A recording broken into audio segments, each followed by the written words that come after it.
naye ez'obuseegu abantu bamiteeka ebiri mu mateeka g'obusiraamu abatasiiba nga tebajja kuliwa. Abantu bamiteeka ebiri mu mateeka g'obusiraamu abatasiiba ate nga tebajja kuliwa.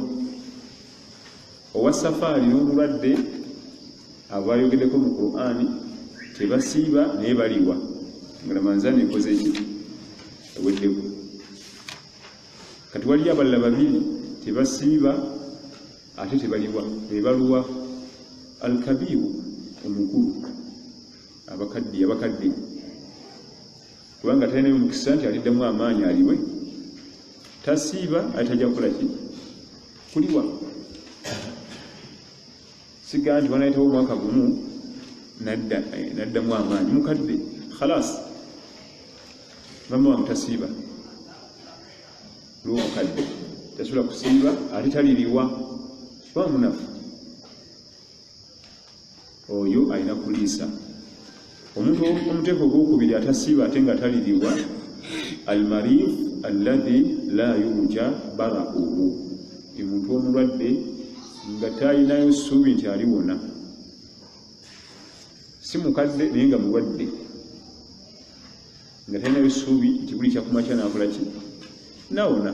Ono naye akkirizibwa obutasiiba ate taliwa kuba takyalina ssuubi, n'agenda mu department ey'okuliisa. Waliyo emiteeko gy'abantu abatasiiba nga tebaliwa ng'ate tebaliisa. Almajnun omubuweddalu tasiiba ate taliwa ate taliisa. Kati aliisa biki byamanyi? Wabanga alhamdulillah zeewo naawona eddalu neritereera n'addamu n'atereera ajja kusiba Ramadhaani ezijja. So si nti kati awonye nti awaliwo Ramadhaani 4 zakuyitako onoziriwa. Tasiiba taliriwa taliisa khalas kubanga omuntu si mulamu. Nabbi sallallahu alaihi wasallam atugamba nti rufi al-kalam an thalatha, abantu bamiteeka 3 ekkalamu zaabwe zawanikwa, amakulu bamalayika abamuwandiikako bazijja ku bitabo bwati bawandiika. Kubanga tulina bamalayika abatuwandiikako byetukola ne byetwogera, naye abantu bamiteeka 3 nagaga nti rufi al-kalam an thalatha. Mubwo mulimu almajnun omuguweddalu, malayika teziwandiika byakola kubanga obwongo tebutegeera. Naye si buli kika kya ddalu, waliwo eddalu erifoosinga ng'ekunywa ebiragalalagala, mayirungi, njaga, amafuta g'ennyonyi. Naye ne banna ebintu by'ensi byewuliza, nze amafuta g'ennyonyi kiseera ne bagatunda naye bwe bagafuna batyoba. Ekintu ekyo kineewuunyisa nnyo kubanga wadde okulaba ekimuluka ekigatambuza nti kiki nti petrol station batundawo amafuta ga nnyonyi sikirabangako, naye ate abatalina ssente bagafuna, oba batulimba bulimi oba ddala bagafuna simanyi. Kati almajnun tasiiba taliwa ate taliisa. Wasagir n'omuto, omuto tasiiba taliwa ate taliisa. Abato bwe twogerako olaba abato betandika okuyigiriza okusiiba myaka 9, 10, 8, 9, 10 alina okutandika okusiibamu, oba asibyeko haafu oba nasibako ebbiri n'alyamu awo ayige okumanyira okusiiba. Naye ngaokusiba tekumukakatako, era siga nti walyamu 8 onooziriwa oba si kyoliisa. Bali ababiri be tusoose okulaba, omukadde n'omulwadde atagenda kuwona, tebasiiba tebaliwa wabula baliisa. Al-it'am, endiisa yeeruwa. Bw'oba olina omuntu wo ng'alimu ebyo ebiteeko oba mukadde tasiiba aye tajja kuliwa ajja kuliisa, olina okwegendereza. Oba si kyo nga mukulu mukadde oba mulwadde tasobola kusiiba, okuliisa kuno kwa kwegendereza nnyo kubanga kuli wajibu. Kuba kumukakatako kwe kudda mu kusiiba eyo replacement yeeri erina okuba nga ogitunula bulungi so saagira mu nsaagi tuliisa omuntu omu buli kanaku mu mwezi ogwa Ramadaan omu bayinza okuba benjawulo leero n'oliisa ku gundi luli gundi aba bayinza okuba nga y'omu y'oyo woddiŋŋana mu ngeri y'okuba nti omugamba nti ojja kujjanga tuje ffenna ekyeggulo najjanga ewaka oba ojja kuleetanga dish tukuteremu ebyokulya oba tugenda kukuwa ssente zetuyinza okuliisa ennaku 30 nemuzibala nemuzimuwa oba n'ofumba emmere kijjulo n'oyita abantu 30 abanaku bateekeddwa okuba nga banaku beetaavu nobaliisa okuliisa kwakwegendereza nnyo naddala okw'ebijjulo kama thabata anhu sallallahu alayhi wasallama annahu qaala sharru taam taamu lwalima yudaa lighairi ahliha nabbi yatugamba sallallahu alayhi wasallama nti emmere esinga okuba embi y'emmere y'emikolo kubanga tuyita batali banyiriyo emmere y'emikolo mbaga kuwasa kufumbiza aqiiqa mmere y'abantu banaku olina kuyita banaku kubanga ebeetaaga emmere BNP ne bambasada tebalina bwetaavu eri mmere yo kubanga gibasibamu ennyama nkoko gibabeeramu buli kanaku kati mu kuliisa wano oba okoze mukolo oteekeddwa okusaayo essira okulaba nti abantu betugenda okuliisa banaku embala y'endiisa nga bwe tuddewo tetufaanagana oba ogenda kuliisiza mu ssente manyi ogenda kuliisa buli kanaku essente ez'oli ekyemisana gwe bwe atudde wano alina ssente ezali ekyemisana ez'enjawulo ab'esatu ebitaano ab'akakaaga ab'omutwalo ab'esatu n'ab'omusanvu bw'oba olisiza mitwalo 7 tayuze 30 esente zojja osasula bw'oba oli 3 5 tayuze 30 ng'oyagadde kiteeka mu ssente kubanga olwoba talina budde sina gaddaawo tatereeta diishi jangu eka tukuwa emmere kankitayimuzinge wano nkikutule ssente zo zoli ekyemisana nzeka okubisaamu waba maama wo nga tasiiba bw'oba nga ogeze mutwala kula kyamisana omutwala ku kyammeka bagobe nkulaba ku kiraasi yo ezo z'omutwalako zoba okubisaamu tulefena omala ozikubisaamu emirundi 3 zikwate gende wa imaamu gwe toddangawo mumuziki nogira bwoti kanonye wano omunaku nogira bwoti notambuza amaaso nogaa nti yuuli ozimutwalire nedda kulwaki kirimu embeera nzibu oyinza okuba abantu nga 6 bagenda okuliisa muzikiti ogwo bagenza okugira bwati nga buli ajja alaba oli olw'okuddugala olabe zonna wezikunganiddeko omu alali bafika zirina kusooka ku sentalingira bwa imaamu bweziti n'amanya nti kati olugenda mumuwa bweziti alina famire bweti olugenda mumuwa bweziti alina famire bweti ono muwulu talina mukyala talina mwana sana bweziti ate oluusi mu kuddugala basobola okuba nga omuntu addugala naye ng'alina okuddugala kitegeeza nti mwavu so nga ate asobola okuba nga anyirira atukula engoye zonna mpya n'essimu nga ya bbeeyi naye ng'asula njala kati ebyo byonna ani asobola okubimanya ye imaamu tujja kusaba ekitiibwa nga emmotoka enamba UBA 446 J waliwo abagaliddeyo tusaba ogenda oseekeremu katono UBA 446 inshallah.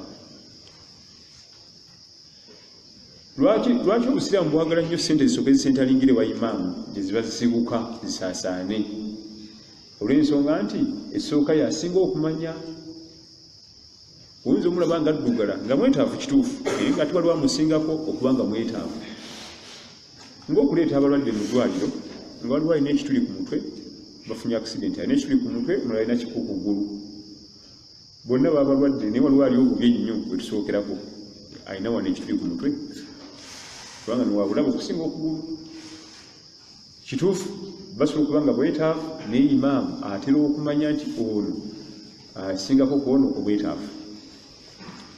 Ekyokutya okuwa imaamu sente zo nga jazirya ndabanga ekyobwereere bw'oba wamwesiga mu ssala ate ng'essala nnene okusinga obusente.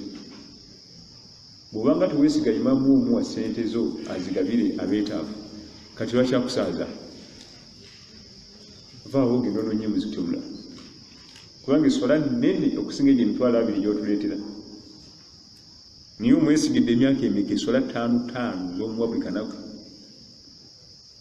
Oba osobodde omwesiga mu ssala ennene eyenkanidde awo eya buli kanaku omwaka paka kuggwako butya buno obusente obuzze obw'olumu nga simwesiga ajja kuzirya. Mwesige ne waba azitidde gwe tolina musango ewo watereezaayo bulungi ebibyo wabitereeza n'okola shajja kyekulagira n'okiggusa n'oteera oli kati oli yakirina bw'anaakijolonga Allah ajja mubuuza. Lifena essente totyanga ziwa imaamu oba mwesiga mu ssala mwesigire mu birala. Ssala nnene tulaba ng'eyokusaaga omuntu oyo abayimirira mu maaso n'abasaaza tuba tumutaddemu obwesigwa bungi. Engoye zatusalizamu yazigula mu ssente za halaali okuva ku panti wuuzo z'engoye wuuzo eri mu ngoye eri okay bw'omala ey'engoye ye kennyini yagitereezezza yeeyisa atya mu buseegu ebyo byonna byonna netubimwesigamu byonna si muntu wabakyala muntu wakusereraserera mu bya ssente kuserera mu buseegu ng'omaze omwesigawo bonna byonna n'ojja ate omugyamu obwesiga mu busente. Sente obumaze okusalawo nti ngenda kulisiza mu ssente zigattegatte leetera imaamu naye mugambe sente zino zendeese zakuliisa waliwo omuntu wange tasiiba aliisa buliisa kubanga oyizo zimuwa nga amplifier y'omuzikiti yakubye naaga akatukanikemu amplifier oba waliwo ebitaala ezafudde nga tamanyi tusamu alese sente wano muguleko ettaala musibeyo mugaye nti ino sente omulimu gwazo kuliisa tezigenda ku mulimu mulala. Funa omwetaavu alina obwetaavu kubanga baimamu tufuna sente nyingi ezijja ku muzikiti nezigenda mirimu emirala olw'obwetaavu obubaawo ku muzikiti. Oluusi septic tanka yajjudde eya masigidi baleta ekimotoka kiginywemu baga emitwalo 5 ate nalesa akakadde mugyeko 5 musasule omugamba nti zino sente zakuliisa. Omuntu tukukole gubere clean oyinza zizo kubanga nyingi nozireeta mu bitundu emitwalo 7 asooka empeera ya 3 yakwongera ya 3 yongereyo 10 awo gonna amakubo gakola ku muntu atasiiba nga tagenda kuliwa naye ng'asobola ate okuliisa. Bantu 30 bobalamu bwoba olya 55 buli kanaku erankiyo esinja emitwalo 15 oba olya gumu emitwalo 3 oba olya 2 6 bwotyo ogenda okikubisa paka wokwata esente noziteekayo bibiri okwebata okuliisa omuntu atasobola kusiiba atasobola kuliwa sharia bwetyo bwemulagira okubanga akitambuza. Ensonga endala awo gye tulina okuba nga tusaako essira y'abakyala والحيض والنفساء أصل واحد عند انقطاع الدم يغتسلان. Tulina abakyala abali mu mbeera zaabwe ez'omwezi n'abali mu mbeera ez'okuzaala abo bajja kuliwa. Tulina abakyala abali mu kuyonsa n'abazito. Kyala muzito Ramadhaani weetuukidde oba omukyala ayonsa tulifena ebintu by'okuba nti omukyala muzito Ramadhaani eno kiba kitegeeza Ramadhaani eddako ajja kuba ayonsa. Emikisa gy'okuba nti Ramadhaani eno muzito eddako emusanga ayonsa kabebi kakyali kato yemingi togamba nga nti ajja kuliwa. yende kyoyogera okuliwo okimanyi ennaku 3 nga ne 6 ennaku 6 zitulema bwogambye munnali w'ennaku ameka 3 okuliwa kisoboka obadde walyamu ennaku nga wasiibako ezimu era nga percentage ennene wagisiiba ogenda kuliwayo ntono naye okuliwa ennaku 3 omwezi ogwa Ramadaan omulamba tekiyita kyakusaaga bwe bategeera nti ekisaaga tunuulire ennaku 6 shajja zetulagira zetuyigiriza okusiiba nga Ramadaan wende bameka era abamu asiibako 3 ne bigaana n'abivaako abamu akomako 5 babuzaayo olu yewangulira empere ezitagambika ne bigaana n'akitera kati ne kiba nti omukyala bwaba muzito Ramadaan musanze muzito tolonzalonza liisa mugatte ssente muliise oba mufune omunaku aji mumwenge ekyokulya omunaku ateekeddwa okuba nga munnaddiini amakulu ng'asoma ddiini ya Buisiraamu yakulembezebwa oba osazeewo okulonda muntu kukyala oba ogenda okuliisa funayo omuntu nga mwetaavu naye nga mujjumbize mu ssala mu mikolo gy'eddiini bw'oba oliisa oba tomanyi gye ndi bayimaamu imaamu batera okuba nga amanyi ensonga ezo olw'ensonga nti bakulembera abantu era batuukibwako ensonga nnyingi bwe tuba tusobodde kufuna tusobola okuliisa n'atali wa ddiini mimbaabi daawa nga tumukolako daawa oba oliawo Allah ayinza omusaasira n'alungama biidhinihi tabaaraka wa taala okumuyitanga nituba nga tumwa ku kyokulya ekigaana okuliisa atali mu Isiraamu naye nga tukulembeza ow'eddiini yaffe ey'Obuisiraamu omukyala aw'olubuto n'ayonsa baliise abakyala bamu balina system bwamala okuyonsa ate nga addamu azitowa amakulu Ramadaan eddako ejja musanga muzito ate eddako emusange ng'ayonsa kati tojja mugaa nti wa Ramadaan 4 kati gwe tokikkiriza kwetuuma tandikirawo okuliisa biidhinihi tabaaraka wa taala kitambule oyinza okusalawo n'oliisa mulundi gumu nga Ramadaan etandika nukola serinoziwayo nekivaawo oba nowangayo za lunaku lumu okuliisa kuli mu mbeera nnyingi zonna kikkirizibwa mu mbeera ezifaanagana bwe zityo abo Allah baba basitudde mu byenfuna gye baliisiza waggulu liyunfiku dhu saatin min saatihi Allah babadde nga waleti ngazi naye aliisiza eyo mu bugazi bwayo asobola okuba nga alina kuliisa muntu omu naye nga ssente zaleese naliisa famire nga 6 wallahu alam nga tuva ku nsonga eyo waman kana maridan aw ala safarin fa'iddatu min ayamin ukhra omuntu ali mu safaari nga atagenda kusiiba omuntu ali mu safaari tagenda kusiiba alina okwegendereza ensonga zino bw'oba oyinza ogenda safaari nga tojja kusiiba leeta enniya osiibe safaari bw'ena emala okuluma olyoka osiibulukuke lwaki singa safaari eyo efa nga tewaleese enniya yakusiiba ate olina osiiba naye situlubala ekyokulabirako enkya tugenda kuvuga mumoloka tuve wano tugende Bujumbura eyo safaari nzibu okugisiibiramu nga bana kuyita wansi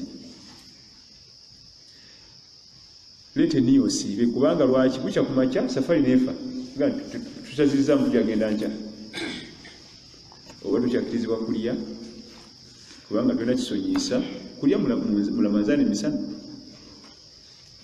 tokyalina kisonyiisa siiba kobe ng'ova kufuna breakfast olina okusiiba naye situlubala kobe nga tolinako mbakaakulya olina okusiiba naye situlubala olwaki tewadde na nniya esiiba enniya y'okusiiba ennaku eza wajibu teringa ya sunna kubanga okusiiba sunna oyinza okugira bwoti tonalya kantu sawa nga nnyaawo nga tulina nti sente ziyinza okumbula nonjala nenuma lwakisisiibira ddala n'oteramu awo enniya kikkirizibwa muza sunna naye ennaku ez'okusiiba nga za wajibu bayit min al-layli bis-siyam enniyo inagireeta kiro singa ogenda okusala subuhi nga tonaleeta nniya oba tokyabalibwa mu basiibi ate tolina kulya kubanga omusiraamu atalina kisonyiisa takkirizibwa kulya misana mu Ramadhaani safaari balina okusonyiisa ate bagisazizaamu kati siiba nolwokuba tolina nniya tulusazaamu kati gwe sooka oleeteera nniya osiibe safaari bwe neemala okuluma ne mufuluma ku mugi omugi mugumanyi manyi omugi olwo Oluganda lwadda omugi kati nga oga nti Kampala bwemala okuva mu Kampala nga mugenda safaari ne mufuluma mu Kampala abo ng'osiibulukuka bw'oba okutte Masaka emaya osiibulukira kubanga naali ekyengera bwabeera eggulu bamubuuza ovaawa Kampala naali nateete ovaawa Kampala si bwe guli Inginiya Sulaiman alwa eri wamu ogamba nti ovaawa Kampala kitinta kati awo wonna wonna ogwo mugi guli ogwo mugi guli mu kyalo kimu Kampala era gye basomera n'edduwa ya safaari دعاء السفر الذي كان يقولها رسول الله صلى الله عليه وسلم قبيل سفره الدعاء النبي سفر يسمع صلى الله عليه وسلم غاتandika سفر bagisomya ngonzo kuva ku mugi teka bulungi ebyo osiibulukukira kubanga safari emaze okuluma ne haja tinte nsikira ku majaawo sinagendaga okuleka caayi oba wakakambalanga essimu ejja kiki Emmotoka efunyemu technical problem egenze mu galaji neja kuwaayo tukatugende enkya ava ku kyayi olw'olina okusiiba kubanga tokyalina kikola ki ebigambo ebyo nja bisanga mu kitabo kibeta Muwatta Imaamu Malik kyawandiika omumanya nti wa Imaamu Malik ibn Anas yazaalwa mwaka gwa 93 hijiriya gy'emyaka 1300 emabega emyaka 1000 niyo omusajja awandiika ebigambo era nga munafiqihi bwabeera bwe twogera ku Imaamu Malik manya boogera ku ba legend aba fiqhi Allah be yawa ilimu ya fiqhi bagitegeera Imam Abu Hanifa Imam Malik Imam Shafi Imam Ahmad abo bajjajja aba fiqhi rahmatullahi alayhim jami'a ne Imam Malik yawandiika ekitabo ekyo bakita Muwatta Imam Malik muzingo gumu papulanga lukaaga buli yenna ayagala okubuuka mu fiqhi ekitabo ekyalina okiyisaamu amaaso nga bwakimalako bwakiddamu kimuleeta okuba nti obwongo bukola ki bugaziwa saballa bituwe eyo wa safaari bwatu babeera olw'ensonga nti singa safaari esazibwamu alina osiiba naye tetulubala teyesule naniya kati ete niyo osule nayo nti ekyanja kusiiba wadde safaari gyeri safari ze tulina olwaleero ezimu tezeetagana kusiibulukuka esafaari nabbi sallallahu alaihi wasallam ze baatambulanga nga tosobola kusiiba kyabanga kizibu ovuga mmoroka ova wano ogenda Masaka erimu esi tekuba kinnya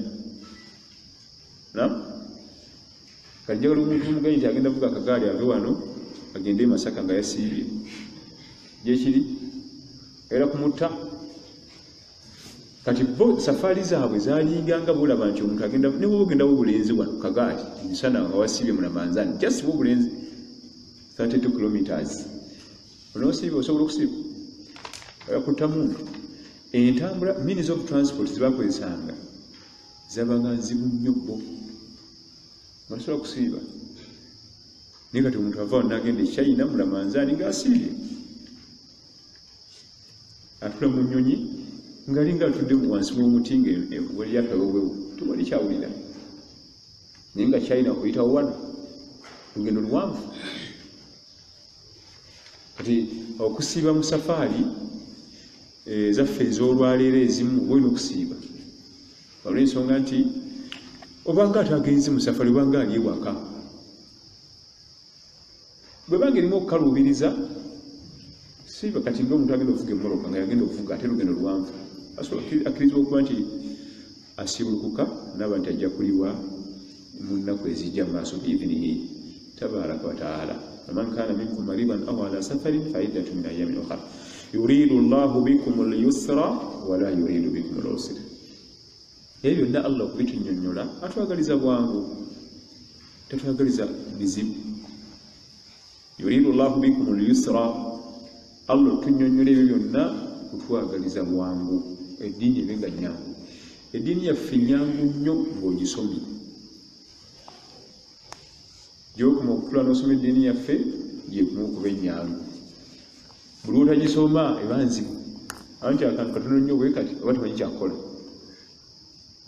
Katono nnyo bwe kati temanyi kyakukola. Kaba kati kiramula kitya, oba nkoze ntya, oba nzizeewa. Eyasoma aba yalabidde ekiddako.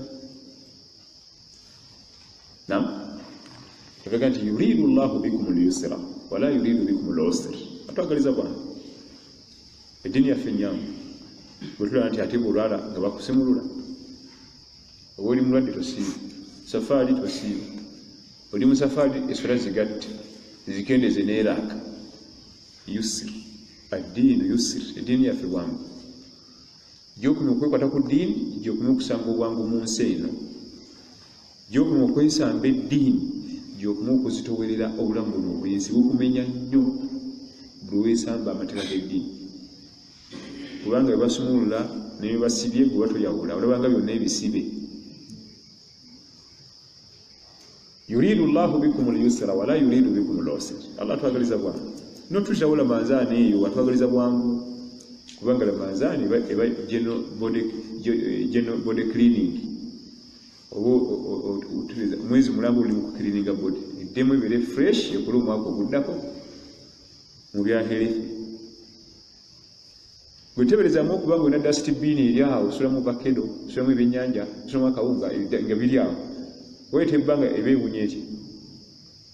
Ekiba kigiva mu kyangu. Muyinza n'okuva mu kemika ereeta ekirwadde nekitigomya abantu senkyala ennamba. Dust bin ng'eri awo osulamu buli kimu. Naye ofunayo tayimu n'ogigogola. N'obiyiwa eri, n'oginaaza, n'ogimunyunguza, n'ozaawo. Ye Ramadan. Yuridu llahu bikum al-yusra wala yuridu bikum al-usra. Allah atwagaliza bwangu. Tatwagaliza buzibu. Ebyo byonna bituterawo tufune obwangu naye ffe tukkiriza. Atugamba bino tudde eri tuti. Mudde bannange ne wali obwangu kya affe tudde eri. Buli kye yatugaana kyonna kireeta obuzibu. Buli kye yatugaana kyonna kireeta obuzibu mu byaherefe eri ggwe ne banno. Ate buli kye yatulagira kyonna nga tutunulidde empeera ze tufunamu kireeta obulamu obulungi mu mubiri gwe. Okuva ku ssala, okudda ku sawumu, zaka, hijja, byonna ofunamu embeera ez'obulamu. Olulabyeko omusiraamu omupya nga azze ku muzikiti ne mugala atula wansi, oyinza okuza atudde ku mitayimbo, amagulu gaba gakaluba naye gwe ogawetaweta bwoti gonna n'ogalira wansi n'ogatuulako. Olina ky'owulira? Essala erimu embeera za physical fitness ate ng'omulamu omwanda mulina kuba fit. Weegenderezanga nnyo omusiraamu omupya nga wonese ku muzikiti ne mugala atuula wansi. Tasobola. Amagulu gakalambaladde oba gaba gaguma biki ne waba muto. Bamuyitanga mu myaka 17 20. Naye gwe ogawetaaweta n'osooka ogalirirawo bwe n'ogatulako. Eyo ssala. Kayate budda ku kusiiba tekisukka. Kyolaba tukubiriza nnyo abasalafu okusiiba. Gy'okumya okusiiba ennyo oba Ramadhani oba nnaku za sunna, gy'okumya okukendeeza emirundi gy'ogenda mu ddwaliro. Bw'osiiba ennyo abadde agenda mu ddwaliro emirundi 10 omwaka giyinza okufuuka 3. Gy'okumya okwesamba okusiiba ofuuka wandwadde toba mu ddwaliro. Yuridu llahu bikum al-yusra wala yuridu bikum al-usra. Allah atwagaliza bwangu si buzibu. وقال بعض العلماء أبما يبما تقول إذا ضاق الأمر اتسع وإذا اتسع ضاق. الدنيا في يوم الإسلام هنا قاعدة مسنج وفورمولا. ولم بينسين ويبكروا بلدا نوسانغ بتبزتوي ng'obusiraamu buddiriza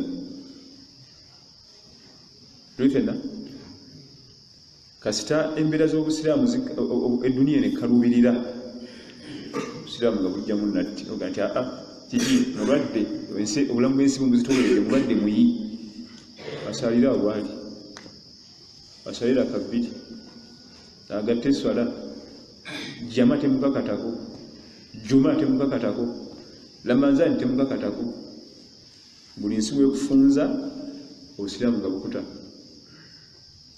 ate ensi bwekuta n'ofuna emirembe oli mulamu tolina wakuluma toli mu safaari ng'obusiraamu bukusiiba teri kugatta swala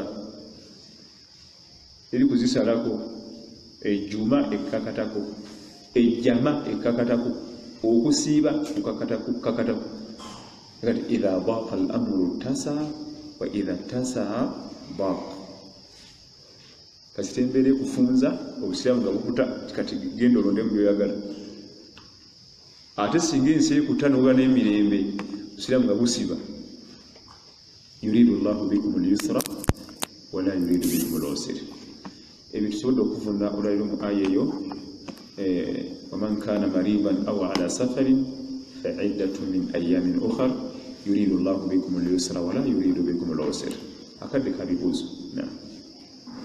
Assalamu alaikum warahmatullahi wabarakatuh. Wa alaikum assalam. Agamba okutafsiri w'omukaddima bw'otera okusomera bw'otandika. Nina omukaddima? Alhamdulillah, wassalatu wassalamu ala ashrafil anbiya'i wal mursalin, afdalu salawatillahi wa salamihi wa barakatihi alayhi. Nga guweddeyo. Amatenda amajjuvu ga Allah omulezi w'ebitonde byonna oluvannyuma okusaasira n'emirembe bigende amassalatu wassalamu ala ashrafil anbiya asinga bannabbi bonna ekitiibwa ashraful anbiya ye nabbi asinga bannabbi bonna ekitiibwa nabiyuna Muhammad afdalu salawatillah edduwa n'emikisa egisinga okuva ewa Allah wa salamihi n'emirembe wa barakatihi ebimu buganda tubirina era emikisa alayhi ewa nabbi byonna bigende eri nabbi Muhammad sallallahu alaihi wasallam. Ebwo mukaddima nagukwata okuva ewa Sheikh Abdul Muhsin al-Badiri alimul Madina omumanyi wa Madina kati akwatiridde essaza ly'e Madina mu irimu musajja mukulu bamuyita Abdul Muhsin al-Badiri nga yalinga gukozesa nnyo nakati gyali mulamu myaka nga 12 era musomesa mu masjidi ya Nabi Muhammad myaka 12 naye gwebaako kyonna kyobuuza mu Qur'ani aya yonna gyoyagala agimanyi bwezi bulungi tawumbangako wadde okutalagga konako hadithi yonna gyoyagala olabe tuli fenna 100 buwangazi bw'abantu nga 3 anti bugatanaana tetuwangalana ne obuwangazi bw'abantu bameka abwina bwobu ate waali mulamu ewe wasula jajja waali azaala amuzaala yemwazinyi kati ye shekhe oyo nakima omutabani nasaaza omutabani Dr. Abdul Razak bonna bayirimu kati oluusi omutabani akima jajja takyasaaza ye yalekera oluusi omuzzukulu akima taata nakolaki basula wamu anti baba wala bwembeera zaabwe era babeera wamu era bawasa wamu mu famire munda mwe bawasa tebatya nnyo fuluma bbali ku masijidi ye Madina wawangaalira naye ogwo mukaddima gwasinga okukozesa bwenasinga okumwewuunyako omwami oyo asobola okutula bwati ng'ejjuma tennaba n'asoma suratul Baqara n'agimalako talaba maaso gazibadda nga omuzzukulu azalibwa mutabani we akutte Qur'an bw'asuubiranga mukonako bwati ku kisambi ng'addayo mabega ng'atereza aya n'asoma suratul Baqara z'empapula 24 kubanga Baqara zerina n'agimala kubanga n'okutandika okusoma kutuga ng'ekoze eki eweddeko naye ekyakikola jjukira nti background ye yonna okuva mu buto erimu talinaamu kantu kalala konna era ye musomesa wange gwe nasinga okusomako nnyo ebbanga eddene mu kaseera bwe nalimbira mu kibuga Madiina abawayirimu nabawa n'essente nabawa n'ebitabo byonna bibiri yabituwanga kusomesa irimu nakuwa ebitabo neki n'essente si busente buno waffe sente ez'omuzinzi bakuwa sente n'ogenda newasema n'olamuza ettaka yabasaaga abo abasajja abayirimu eyenkaniddeawo ezo ensi ezo ezakula bwe zityo mu irimu babako n'abantu baabwe ye nga muga sheekh zimpa account number kati sente baziteekayo mu banka tamanyi na muwendo gwazo tamanyi yazikolamu kati ng'azigabira abayizi bakola ki basomesa irimu agenda zikozesa ki tyagula eryato abavuka agulamu mbw eryato okyobulogula nagula emmotoka eri latest nagula esimu eri latest nagula paadi aligenda bikozesa kitalaba kati nga sente azigabira ki abayizi babamusomako abalala balina program zakuwasa jangu nja kuwa sente bwe batyo obulamu bwabwe kuwuliza busiraamu yava mu byokumanya sente ziri ku akawunti kati ajjayo bujja kubanga abaya akamanya eziryo nga tebongerako enda kati yabirekera agala kulutawa bwabeera mu safari n'asalawo okusiiba kirina omutawaana gwonna tekina buzibu ng'osazewo okusiba mu safari tekina buzibu olwa hadithi ennyingi ezijja ng'oluusi baali nga mu safari ate nga nabbi asiibye ate bo nga tebasiibye n'ataba n'ennya nti baki temusiibye ate oluusi ne baba nga baasiibye ate olwo naye teyasiibye tekina buzibu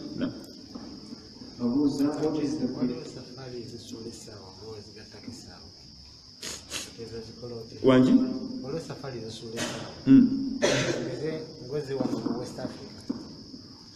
Imaamu Malik yawandiika ku nsonga y'okuba nti ovudde wano nga musiibye n'ogenda mu nsi nga baasiibulukuse dda bakoze eki budde kiro era n'ekyennyume kyekyo vice versa ovudde mu nsi muli mu kusala tarawiya temunana kudya ddaako ennyonyi egenda ogira bweti ngeno bali mu kusiiba ene bali mukola ki gyoba olaze gye tukulamulira ye ansa embeera gyosanga gyolaze otambulira so si kutuuka mu nsi kiro mbuze nasiibye basiba kiro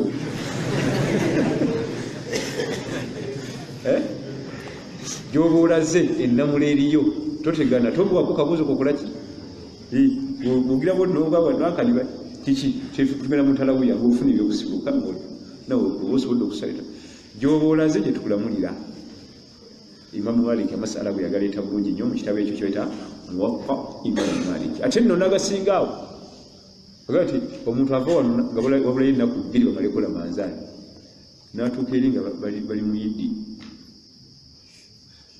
bali mu ki alina okusala yiddi kubanga kiri haramu okusiba ku lunaku lwa yiddi osiba biki ebyo ajja kuliwa ezibulayo bwamala okulya yiddi enkeera aliwe kubanga bali tebannamalayo ewaabwe gye yakoze eki yabuzayo bbiri kati ate ekisinga kalumanywera waali omanyiwo vice versa y'ekyo muvudde wano lamanzaani ewedde muze okusala yiddi otuuse mu nsi nga buzeyo ennaku bbiri anaasiba 32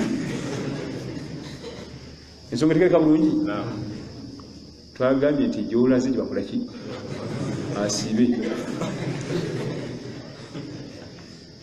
akole ki alina okusiba kati ekibuzo kikimu anaasiba 32 ati si bwe kiri ezo ziba zifuze za sunna naye talina kulya misana mulamaza nga buno ojja ku muzikiti nga omaze okusala eswala gadde isha nosanga basaala kasi tojja bwabo onokuddamu okukola ki so si kutula wali ku nkono ne weesigama ate ono bundaffe abadde ki tinze namaze okusaala nga nabbi yalaba abavubuka basatu sallallahu alaihi wasallama batudde ku lubalaza lw'omuzikiti qala ma khatubukum bali babiri ma khatubukuma abavubuka kikinga mutudde awo qala laqad sallayna fi rihalina Fitugenza okuvayo eri kaala akaffe nga tumaze okusala buli n'abayigiriza sallallahu alaihi wasallam ya wadde mwamaze mudangamu katubuze swala batasadde mukaaga ne yokuliba sunna naye talina kutuukawo n'atasaala alina okusaala oba si kyo tajjaawo abeere eri wala eri naye kasajja we basaalira alina okuddamu siga muno nze namaze kange wano ku mulikiti wano ku luggi bulwaza nkulinda omala okusaala namaze nga jjama bw'oba togenda kusaala ogenda kulinda vaawo genda eri ewala kati ebyo byonna Imamu Maliki rahmatullahi alayhi rahmatan wasa yabirannamya mu kitabo kye Muwatta Imamu Maliki na linda katono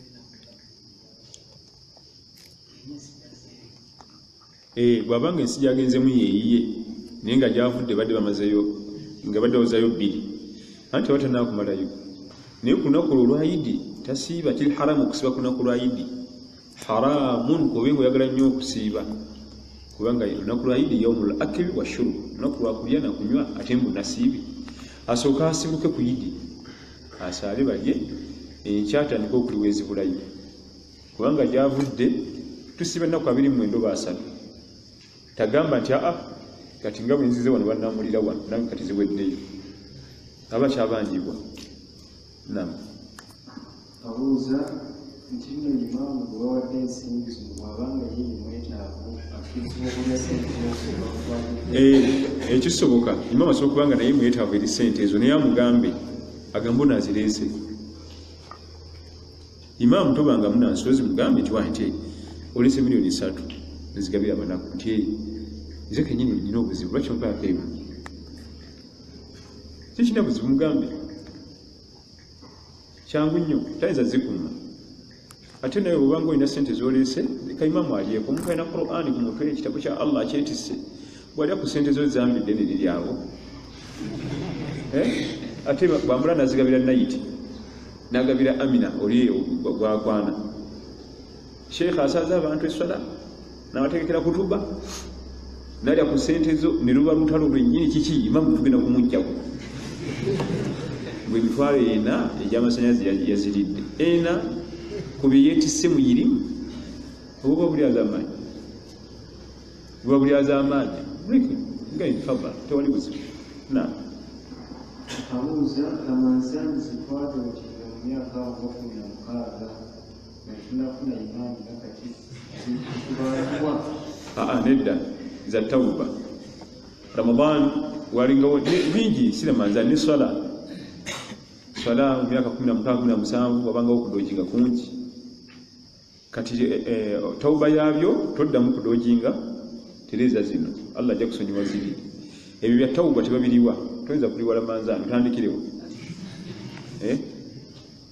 nzibu nnyo ne swala bwe zityo oyinza okusanga omuntu nga yatuuka paka myaka 40 nga yekasimu naye nga tasaala kati myaka 40 Allah najja amusaasirira awo tandisa okugenda mu ddalasa n'apiikinga toyinza mugamba nti atandika okuliwa ziri kati anyweze munyweza zino akalayini kano wekatandikira okudda eri waba akola ki atereza Allah ajja amusonyiwa biri biidillah naye kasi atereza wano naye obuzibu bwe buli ate ne wano okuzannyirawo Allah yayawukana omuntu asobola okumala emyaka 6 ku nsi naye ng'emyaka 59 ali mu bibye omwaka ogw'enkaaga n'atereeza ne gumusonyiyisa byonna byakoze emyaka 59 omwaka ogwo nga owekitiibwa Hassan al-Basri abamu baga nti yali Fudail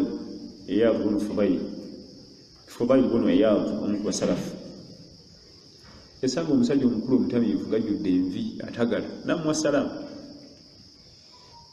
Sheikh namugamba nti waalaikum salaam muli musiraamu nti ne mudalasa zo ntera okubaamu naye nga tamidde Sheikh namugamba nti olugendo lw'oliko akantu kobuzayo otuuke ke katono naye n'otuuka ofaanana bw'otyo ategeeza kufa kwezi envi zikujjudde n'onkanyanya essaawa n'otuuka ewani olugendo luggwako onootuuka oli mutamiivu ekigambo kyatisa omutamiivu n'omwenge ne gumugwako namugamba kati nkoze ntya inna lillahi wa inna ilaihi raji'un.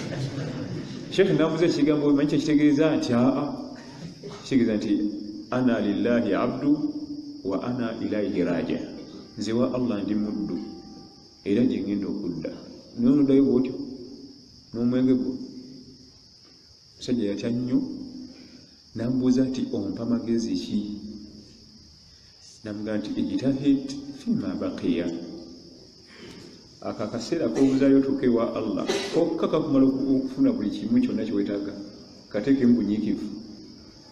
Ako kokka kokka osobola okanyiikiriramu byonna naddaddayo okubanja n'eki n'omwenge gwonna nga naye bwonna okagayaliriramu kajja kukubanjisa n'ebyawa. Ekigambo ekyo kinene naye batugamba nti oluvannyuma Sheikh yali yajja lumu oluvannyuma nga wesinga mwezi sanga abantu bakuŋŋanye ng'omusajja yafudde ng'ava Makka kola hijja. Yatya nnyo, taleka swala n'emu ya sunna keebe ya kiro, taleka lunaku n'omu lwa kusiiba, tewali buli swala zonna za jamaa, n'asaba agenda kule hijja, olwadde Allah n'amutwala. Kati abantu bangi oyinza okuba waliwo obugayaavu emabega, naye kasi tomanya nti wano nali mugayaavu, kati ate wano golina kunyweza. Kano konyweza wano biri Allah bitusonyiwe. N'ebisinga awo kyayikula manzaani ate obuseegu n'obukaba amazambi manene kyegasaaga. Naye byonna byonna inna Allaha yaghfiru dhunuba jamia, Allah asonyiwa amazambi gonna. Tusaba Allah tusonyiwe amazambi gaffe ago.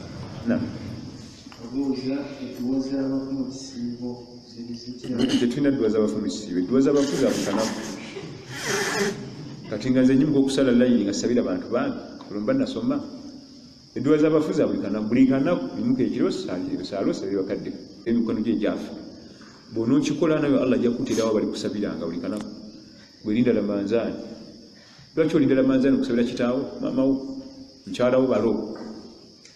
Okunganye ssente oyita abagagga emuuka ziryoke zipaakinge mu lujja ngoza waliwo bamemba palamenti ebazze muuka zonna nnene abo bakimakya.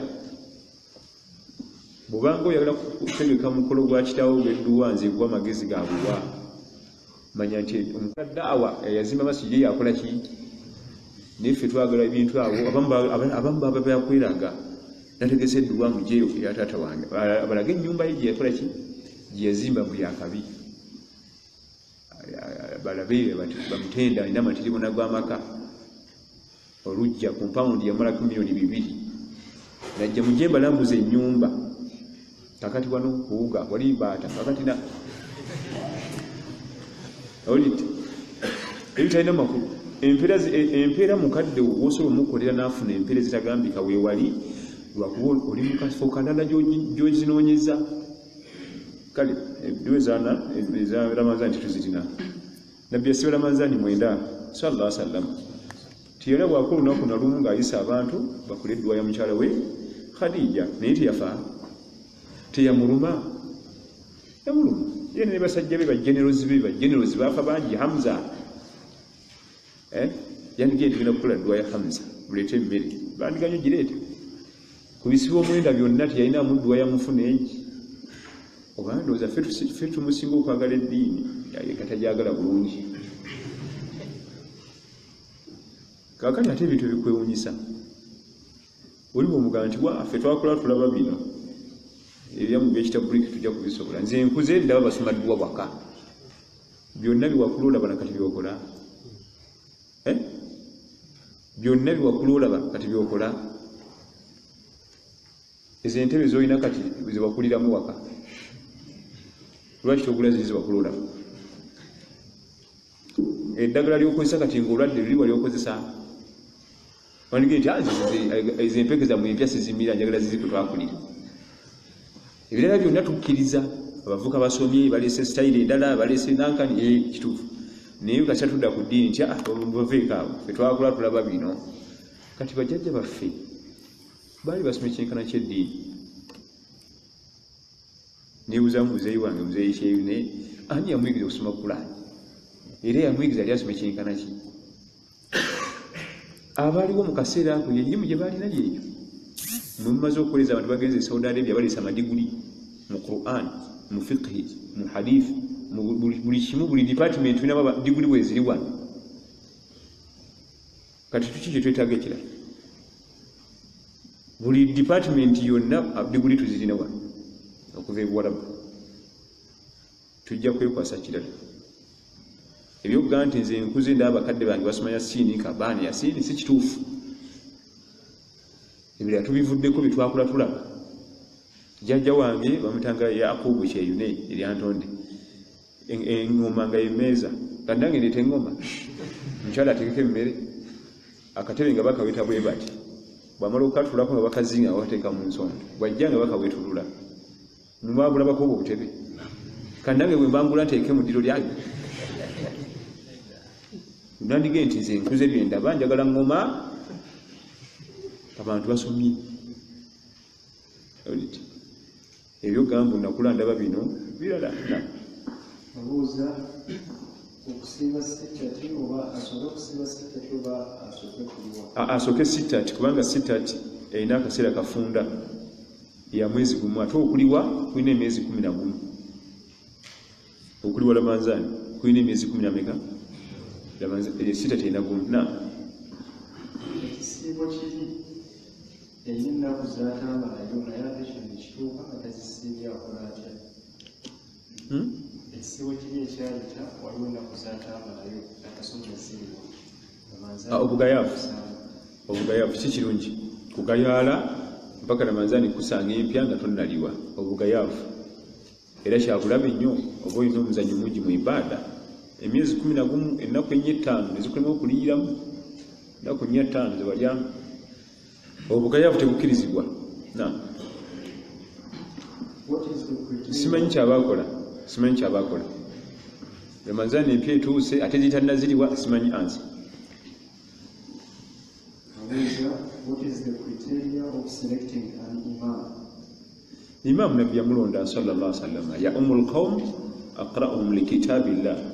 Anasazanga abantu yabasinga okusoma ekitabo kya Allah, Quran.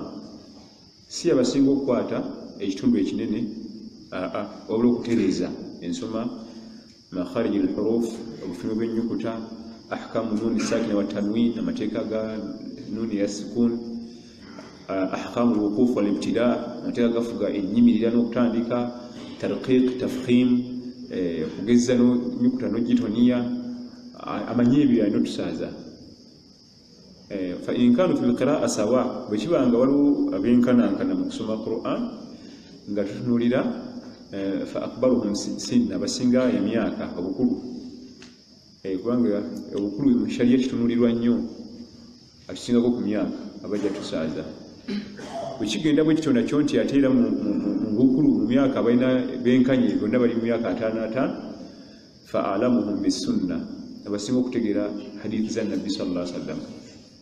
So sinti abasinga okuba ne sunna ekirebo ekinene ne kanzo okuba nti esemberedde vivi. Abasinga okumanya sunna amakulu hadithi za Nabbi sallallahu alaihi wasallam. Naye eyo hadithi ekola nga imamu taliiwo. Imamu bwabanga twamulonda nga bwe tuba tugenda okulola imamu, hadithi ekola mu bifo bibiri nga tugenda kulonda imamu. Bwe tukikozesa ekyo bwe tumala omulonda naye wajja abalala nga bagisoma bamusinga oli abayimamu bwe twalonda. Sekasulesa asobola okujja okukyala imamu waffe n'agana omuwa seguba musango ate batugamba asinga okusoma Qur'ani asaaza nti ono ye imamu waffe omulonde.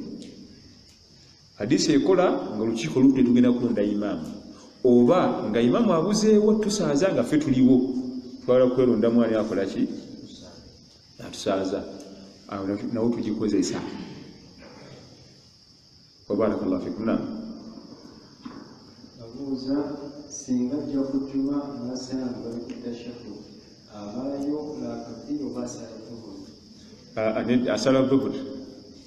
Ejjuma okusanga eswala y'ejjuma man adraka ar-ruku'u fi raka'a athaniya faqad adraka al-jum'a aw kama qala sallallahu alaihi wasallam.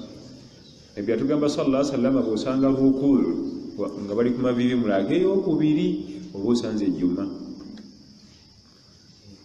Eraka eyokuli osanga bakyali ku maviivi oba osanze ki ejjuma oyimuka n'oliwo eraka emu naye bw'osanga bavuddeyo khalas eswala ebina okukyuka nefuuka gobula oyimuka buyimusi n'osalamu gobula era bweomu ku bufo obuli trick ennyo kubanga jjukira nti eniya walese ya jjuma egikyusizaawo munda mu nsala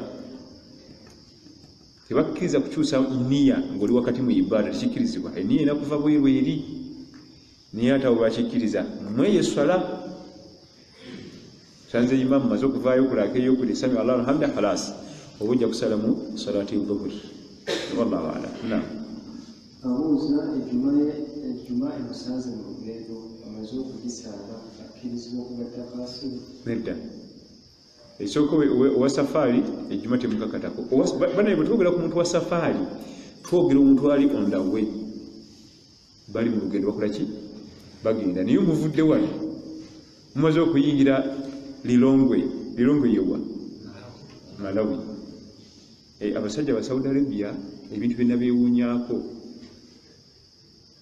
basomesa abaana baabwe bayinza okugenda nti kati bena kusoma Africa ne bateeka omwana awo nga omusomesa ayogera linnya lyansi nga yeyabira capital city yonna ne bagimalako nga emuli muntu ekyetalina nakyewuunya ye ayogera linnya lyansi nti Malawi lilongwe naleeta endala kale ayinza okusalawo nti ngenda kugera capitals nga omwana yayogera manya gansi baba n'abagezi kubanga batandika basongola obwongo mu buto abakwasa ebintu ebyo nebagenda kati nebavaawo nebagenda mu Latin America nebyo byonna nabikwata tuli fenna kati ate jjukira nti bobasemberako nawe niwangalako nabo bonna byo bayigako baba bagezi nnyo baba yagezibwadde baba bagezi nnyo kubanga asobola okusalawo kati ayinza okusalawo ngenda kukwata airport zokka buli nsi ne airport yaayo nalyoka ayogera nga nnyanya gwotawulirangako naga nti tova mu Afirika nti natandika okubyogera nga bwetobiwulyanga ebikwata twabuza omusomesa omu kigendera ki ekiriwo mulaga nti kibaleetera okuba nti basongola obwongo ebuba nga bungi kibasongola obwongo ekintu ekyo kakati tibatugamba nti tugenda kiki safaari baita safaari ng'oli mu luguudo tugenda Lilongwe ekibuga ekikulu ekya Malawi bw'omala otuuka erilongwe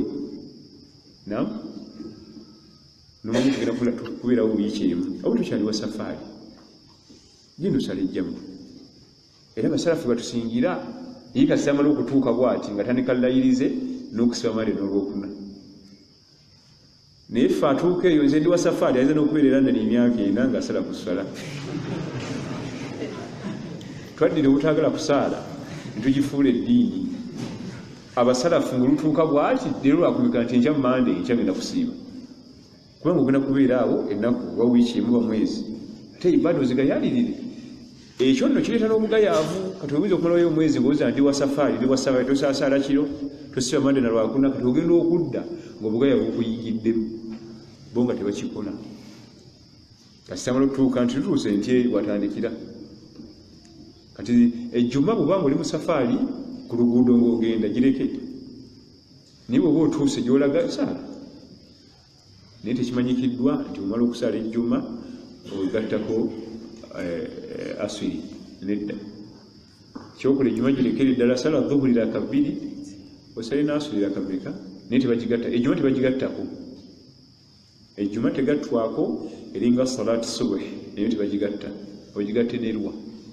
isha oba dhuhuri tezigattwa abuuza imamu akkirizibwa okukusaaza tarawiya nga akutte Qur'an akkirizibwa wabanga teyakwata oba nga yakwata naye nga waliwo obwanga wakwata naye ng'olina areas ezikutawanya kikkirizibwa n'eswala ya farada era nekyo kikkirizibwa nga tugeye imamu taliiwo abaliwo tebasobola kujjako asobola ng'akutte bw'ati akwate asome ennansi yaffe tukutame waliwo ebintu si byakusaaga waliwo abavubuka babiri bava bagenda yali Malaysia ba Indonesia zimu kwense ebbiri bava Saudi Arabia nga olwokuba nti tebasobola kunywa baagala okunywa omwenge nga tebeegazaanya ne basalawo bagende mu Indonesia eyo ne bafuna hoteeri ne bagula omwenge gwabwe kati omuvuka ali ku reception yabajjako passport agenda okulaba nga bava Saudi n'abawarumu bateekamu omwenge ne batandika okunywa kati ye omuvuka we yagenda ku muzikiti oguli ku hoteeri n'agamba imaamu tulina abagenyi bava Saudi babiri imaamu n'agamba nti abajja otusaaza bo bali mu kukola ki bali mu kunywa kati ku subuhi omuvubuka bakonkona bannange solati subuhi tujja n'agenda abantu batuula balinda imaamu asaaze tasaaza abagenyi bwangambe nga tebavaayo ddayo bayite najja ogwokubiri najja ogwokusaaga nti bannange imaamu aganye okusaaza tayinza kusaaza nga bwe muli mujje mukole ki abantu muzikiti bujjudde balinze mmwe ate obudde bugenda obwasubuhi obumanyi omutamiivu abuuza mutamiivu munne kyolinayo ekitundu kyonna kyojjukira mu Kulaani enfu teziri wali wano waliwo wetannakwatako ngaaga nti tugende zenna kyenzijjukira nga bakkirira mu masigiti olwabalaba bwe bati bo nga abawarabu mwanattu newoba yononesa ekanzu tevaamu ekanzu evaako olwabalaba mashallah bamasheekha bakulu bava mu nsi ntukuvu kakima eswala nga bakima nga bateekayo omutamiivu ng'alyoka abavugira mu nswala bw'atagala embeera eyaddaku yali nzibu nnyo emiggo gye babakuba ate Allah bwe yayisiza obulungamu bwabwe era bye babinyumya emiggo gye babakuba Allah bwe yayisiza obulungamu bwabwe era bye babinyumya era nti n'essuula emu bweti n'ennema nansi yamulema n'agivaamu n'agenda mu ikhlaasu n'egaana n'agivaamu n'agenda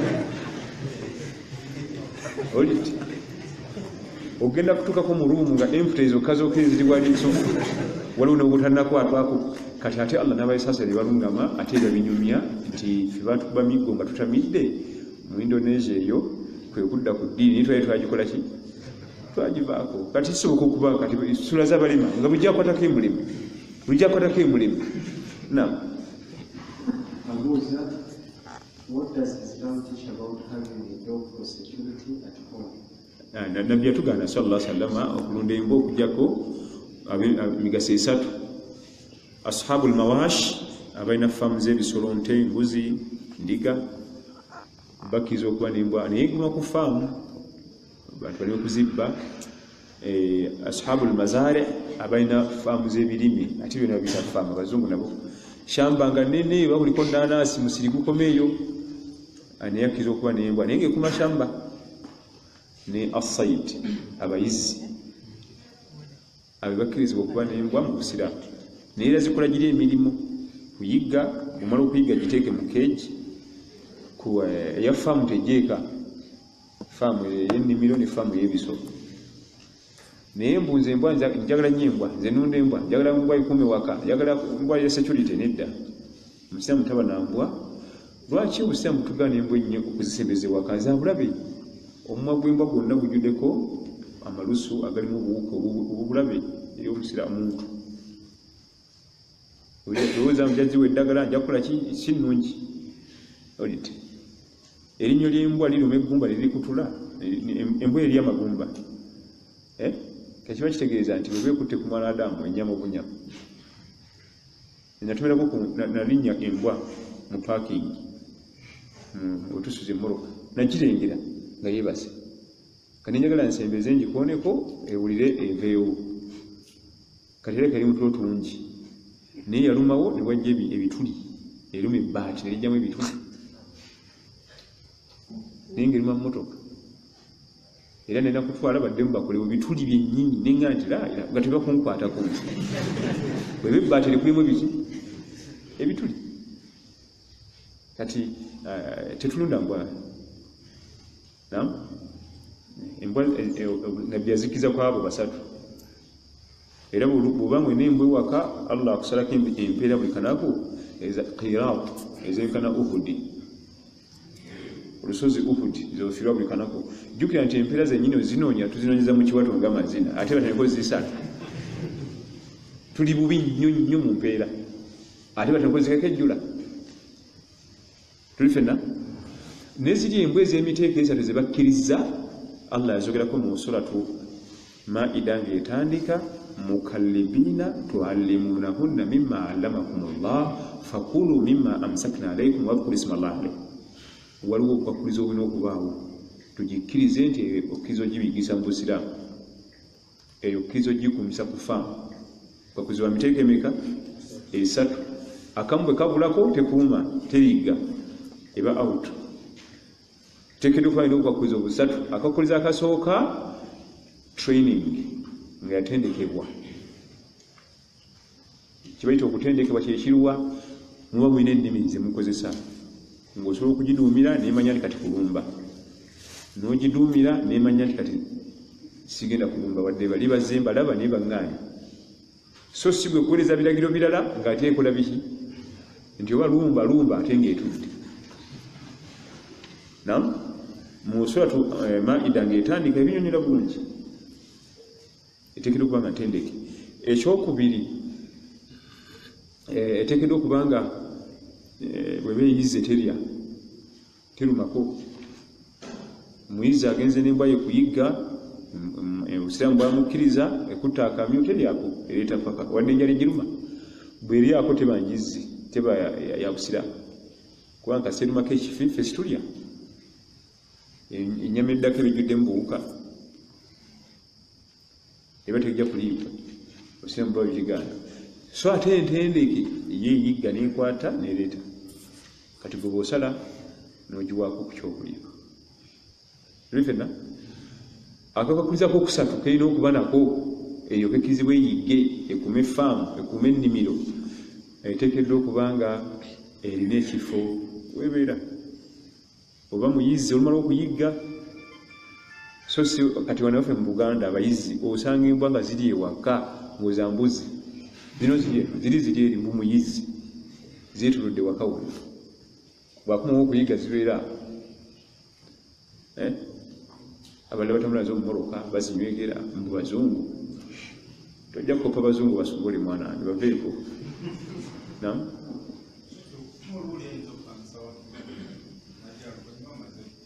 okupangisa nga weeri ekyo kirala, kupangisa nga muliraana walina embwa kirala siiyo era tekubalwako. Era tuba tumugamba muliraana yeeyise bulungi n'embwa ye eri abaliraanwa. Naam. I got a job as a loan officer in the bank. I was barely looking for a job. Bwebanga byalooni tokola. Abavubuka banoonya emirimu balina okutya naye nze mbagumya n'ekigambo kimu, bw'olabanga omulimu gwonna nga gukubagana n'eddiini yo tokola, kubanga omulimu ogwo aguleeseyo Allah ajja kuleeta omulala. Togamba nti akakisa tekazze ate yarabbi kadde ani alese akakisa ako gw'okaleese gwe Allah yakaleese era akulaba akumanyi ajja kuleeta akaki. Kasula omulimu gwonna nga gugenda kutaataganya eddiini yo kisinga obulungi gwesambe guleke. Abamu ng'omuyindi tatukkiriza kusaala, omuyindi agaana okusaala, boosi wange tanzikiriza kusaala. Boosi wo owokunsako okukkiriza kusaala ate boosi wo ow'olubeerera ayagala osaale, kubanga omuyindi boosi wo wakatakika katono ku makyanga ate gwe boosi we, naye waliyo boosi atakyuka oyo gw'otyanga taliyo tomumanyi. Boosi wo ku duniya, boosi wo mu kabuli, boosi wo ku akhira yitakyuka, naye tutya nnyo bano abakyukakyuka. Atubeera mu kampuni nga boosi wo leero enkya n'omuyitako ne bamudimootinga bati kati ogwoti oyo otyanga nnyo boosi wo atakyukakyuka fi duniya wal akhira. Abo abayini temuli omulimu gwonna nga gukulemesa eddiini teguba mulimu Allah aba aleese ekigezo alabe eddiini yo, era bw'oyita ekigezo ekyo enkyanga aleeta omulimu ogugujyamu. Naye kakati naawe olaba akati famire eri muzigo mbadde nina n'amabanja mangi kati akacyansi kazze bampa $7 zeetaaga ekyo Allah yakireese alabe. Onoonywera looni, ebintu bya looni si birungi bibi nnyo. Tetugaana musiraamu okukola mu banka naye department ki? Mulimu departments nyingi. eyaloni sinungi bagenze eri musajja musiraamu saagala department waliwo omwana yetubuuza n'ekibuuzo asoma busawo bwa bisolo kati waliwo okujjanjaba embizzi bagenze eri musiraamu tebajja kitwala bajja kitegeera nti ono nvuuka muwala musiraamu yawadde yasoma byakujjanjaba bisolo tumugye mu department eyaki ey'embizzi agenda jjanjaba ente n'ebisolo ebikkirizibwa ensi gye tulimu si yabasiraamu nnyo naye bategeera omunnyonnyola n'omuyita n'odda ku mmeeza bategeera bakitegeera bulungi nnyo nali ntambula lumu mu takisi ne bayimirira batwale omusaabaze olwatula bw'ati n'afuluma ne bamubuuza kikinaga nti nze oyo musajja musiraamu ate nze ntamidde sinza muliraana sisaamunyega naye sina nakuwulira nti awunya omwenge yayogerayo yokka n'agamba oli nti oyo omusajja muki sinza muliraana nze ntamidde kaninde takisi eddako teyatuula kondakita n'addawo n'atuulawo ne tugenda bw'onyonyola bategeera biidhini tabaaraka kakati tulina ttiimu yaffe yathula yeva ndaba ng'ekumi webadde mayuge oba ndaba bubi bajje batweyo ku ddakiika 2 abavuka baffe bathulaya balabikidde nnyo mu activities eza ddaawa tubasabira alla banyweze mu myaka emito tubakwatireko kubanga omulimu gwabwe si mubi okuweereza ddaawa twasomako wano nti n'ekinyonyi kyawulizako ku ddaawa mu kiso ya nabbi sulaimaani alaihi salaam mukazi abantu basinza bitali njuba sibe twasoma inni wajadtu mraatan tamlikuhum inni wajadtu mraatan nsanze omukazi yabafuga yasujuduna lishamsi min duni illa bavunamira bitali Allah ekinyonyi kyatusinga kyalabikako nga kiweereza kiki daawa naffe tulabikeeko mu daawa biidhinihi tabaaraka wa taala n'olwokusatu darusi ebawo ya Sheikh Bosa tugijumbire akaseera keekamu ekifo kyekimu olunaku lwe lukyuka luba lwakusatu Sheikh Bosa limu ku masheikhe abalina erimu bituma okujumbira Allah bamutuweereddewo ng'olinamu okukadde eyitawo gemuukayo ojje wano biidhinihi tabaaraka wa taala subhanaka allahumma wa bihamdika ashhadu an la ilaha illa anta astaghfiruka wa atubu ilayk assalamu alaykum wa rahmatullahi wa barakatuh dakika 2 tusaale tugenda muogo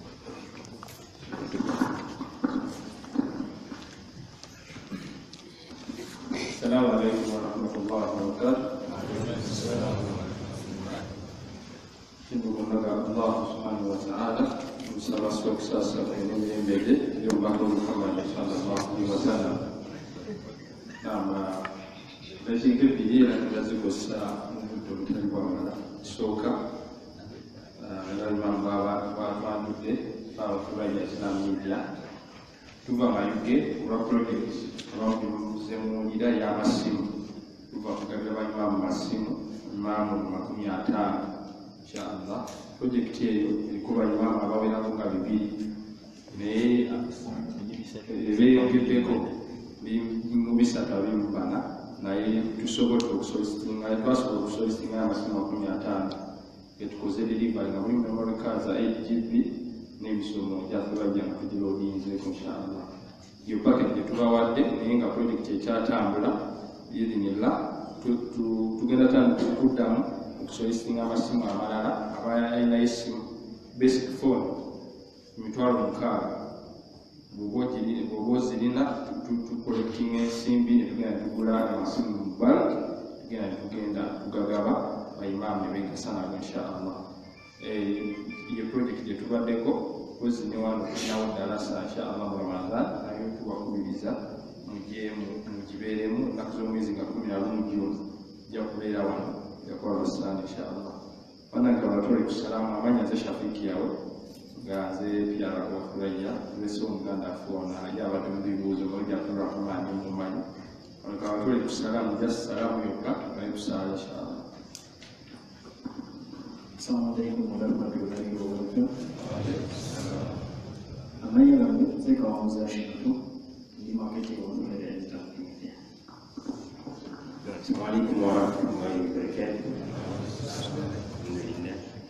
Zisha fix senteza kolanga digital faya zinamiki.